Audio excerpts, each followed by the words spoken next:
हुए, मार्गदर्शन करते हुए दिखाई देती है।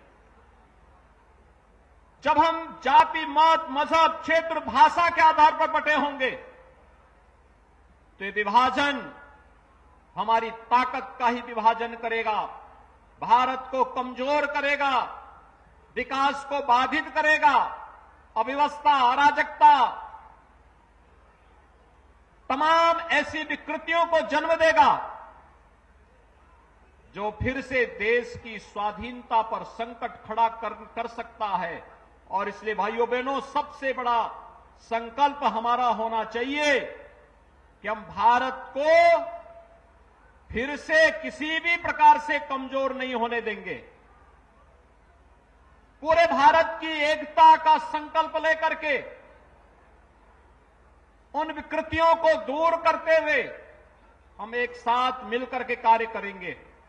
और इसीलिए प्रधानमंत्री जी के संकल्प के साथ जुड़ करके उत्तर प्रदेश सरकार ने भी तय किया है कि उत्तर प्रदेश को हम आगामी 5 वर्ष के अंदर देश की एक बड़ी अर्थव्यवस्था के रूप में स्थापित करेंगे। उत्तर प्रदेश के अंदर व्यवसाय की सुगमता, ईज ऑफ डूइंग बिजनेस के लक्ष्य को प्राप्त करते हुए प्रत्येक नागरिक के जीवन को सहज और सरल बनाने में हम लोग अपना योगदान देंगे।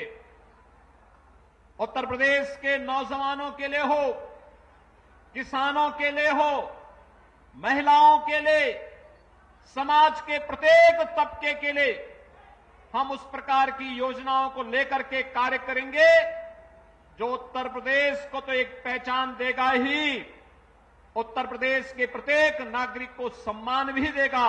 और पहचान और सम्मान के बीच के समन्वय को आगे बढ़ाते हुए उत्तर प्रदेश को देश की सबसे बड़ी अर्थव्यवस्था के रूप में स्थापित करने के संकल्प को लेकर के हम सब आज काकोरी ट्रेन एक्शन की वर्षगांठ पर यहां पर उपस्थित हुए हैं।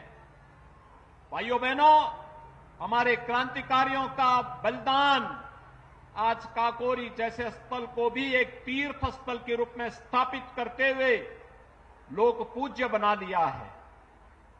ये लोक पूज्य कोई धरती तब बन पाती है जब अनगिनत बलिदान होते हैं। और काकोरी में भी 1925 में ऐसे ही देश की स्वाधीनता के लिए मर मिटने वाले उन क्रांतिकारियों ने उस समय देश की स्वाधीनता के उस यज्ञ में अपनी आहुति देते हुए इस अभियान के साथ वे लोग जुड़े थे। आज ये हमारा सौभाग्य है, हम काकोरी की वर्षगांठ के साथ ही देश की स्वाधीनता के अमृत महोत्सव के साथ हम सब जुड़ रहे हैं। मैं इस अवसर पर आप सबको हृदय से बधाई देता हूं।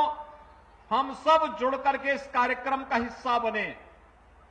प्रधानमंत्री जी ने देश के अमृत महोत्सव वर्ष के अवसर पर हर देशवासी से अपेक्षा की है, इस पूरे अमृत महोत्सव के कार्यक्रम को जागरूकता के रूप में, हर घर तिरंगा के रूप में, जहां हमें आगे लेकर के चलना है, वहीं 14 अगस्त की तिथि भारत के विभाजन की विभीषिका दिवस के रूप में भी मना करके किस प्रकार की त्रासदी को उस समय लोगों को झेलने के लिए मजबूर होना पड़ा था, इस प्रकार की स्थिति फिर से कभी ना आए, उसे स्मरण करते हुए, देखते हुए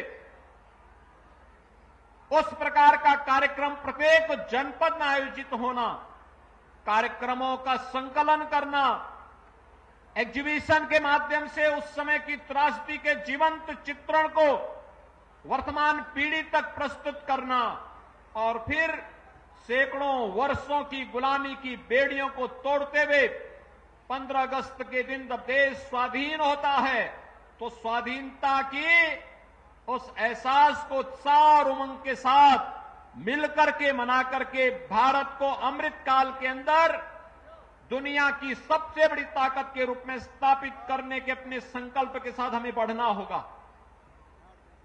भाइयों बहनों, इस संकल्प हमेशा आगे बढ़ने की एक प्रेरणा देता है हमें।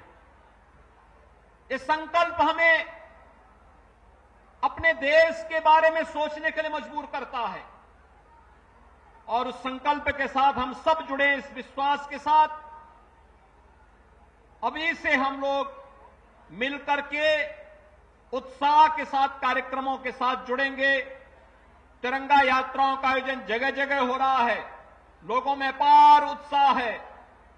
भारत के प्रतीकों के प्रति सम्मान का भाव हर भारतीय का कर्तव्य है और उस कर्तव्य के पथ पर आगे बढ़ते हुए यही हम सबका संकल्प भी होना चाहिए, यही हमारा धर्म भी होना चाहिए।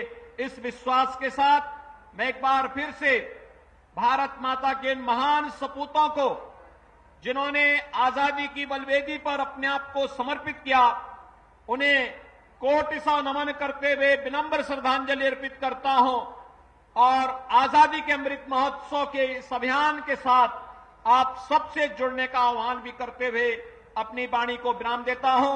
धन्यवाद। जय हिंद।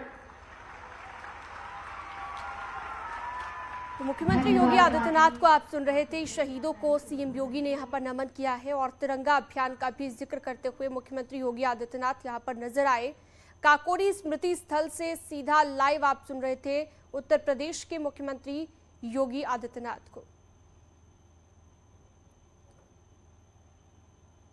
तिरंगे के रंग में सजा हुआ यहां पर यह कार्यक्रम स्थल नजर आया और काकोरी एक्शन की 97वीं वर्षगांठ है। इसी मौके पर तमाम उन शहीदों को नमन किया गया जिन्होंने देश की रक्षा के लिए प्राण न्यौछावर कर दिए। देश की एकता की भी यहां पर मुख्यमंत्री ने बात की और कहा कि ये सबसे बड़ी ताकत देश की है, पूरे भारत को संकल्प लेना होगा और प्रधानमंत्री ने जिस संकल्प का जिक्र किया है वो भी देश का हर नागरिक ले। ये तमाम बातें मुख्यमंत्री ने यहां पर मंच से अपने संबोधन के दौरान कही हैं।